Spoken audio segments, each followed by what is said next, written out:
Hi, I'm Jack, and today we're going to go over some of my favorite cable exercises. So the first thing we're going to do is a low cable row.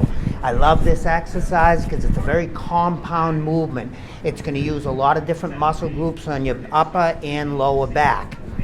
You put a little bit of weight on there.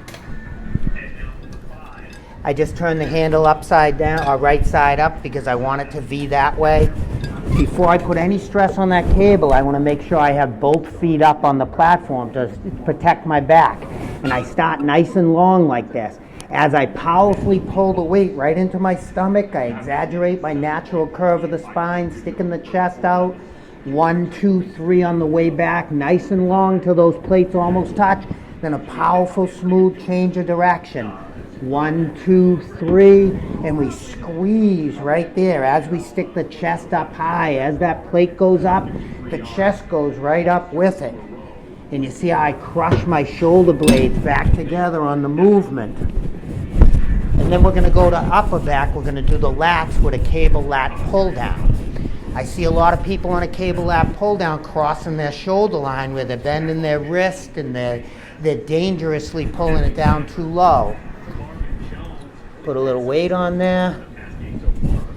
Grab a medium wide grip. You know, someone a little smaller might grab closer, a little bit bigger might grab wider.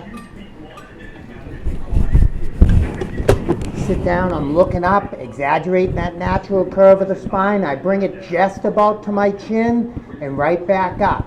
Squeeze with the elbows nice and wide. I'm not moving my whole upper body on it. I'm keeping my upper body stationary. And notice that I do not let the weight cross my shoulder line. And especially with cables, we want that nice continuous tension throughout the full range of motion. That's one of the benefits of a cable.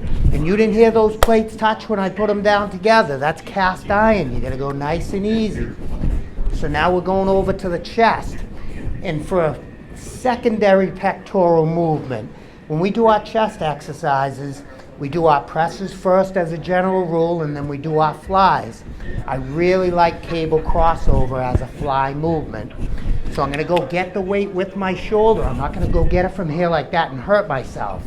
Go get it with my shoulder. I'm going to line myself up right in here. My pectoral muscle is going to be lined right up with the cables.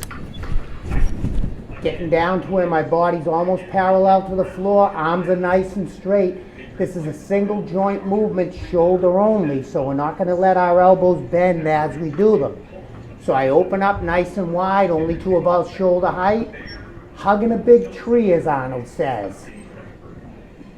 This is the actual function of the pectoral muscle to bring the arms out and around the body. I see a lot of people bending their elbows on this and they're trying to make a half press, half fly out of it, and I think that's a little dangerous. Nice and controlled on our negative, only the shoulder height, squeezing the pec with a nice straight arm. Look how far the weight is away from my body. So then on the last rep, I bring it in and put it back with my shoulders, not a peep out of those plates. I wouldn't go like this and hurt myself doing it. So we've done 2 for back, 1 for chest, and now we're going to do tricep and bicep off the cable. So our general rule, we do tris from the top, bis from the bottom. Today we're going to use the flat bar. For tris and bis, we also use the rope and the V-bar. There are other attachments, and we'll go over those in the future. With the flat bar, I want to make sure my wrist is nice and strong. I see a lot of people with a weak wrist like that. They have wrinkles in their skin. You don't want to do that. Good general rule is to have a nice, straight, strong wrist.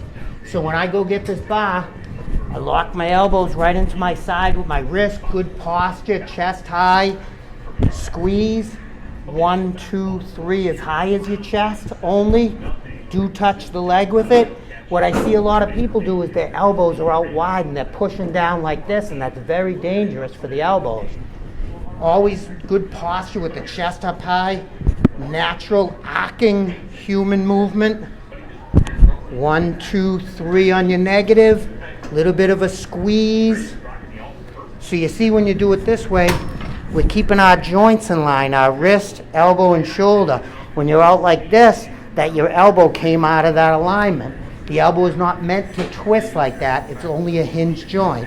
Now we're going to go to biceps. Drop the weight down to the bottom. Carefully to not hit myself with this bar. Lock that in. Make sure it's locked in good. Maybe a little less weight for bicep. The tricep's a bigger muscle.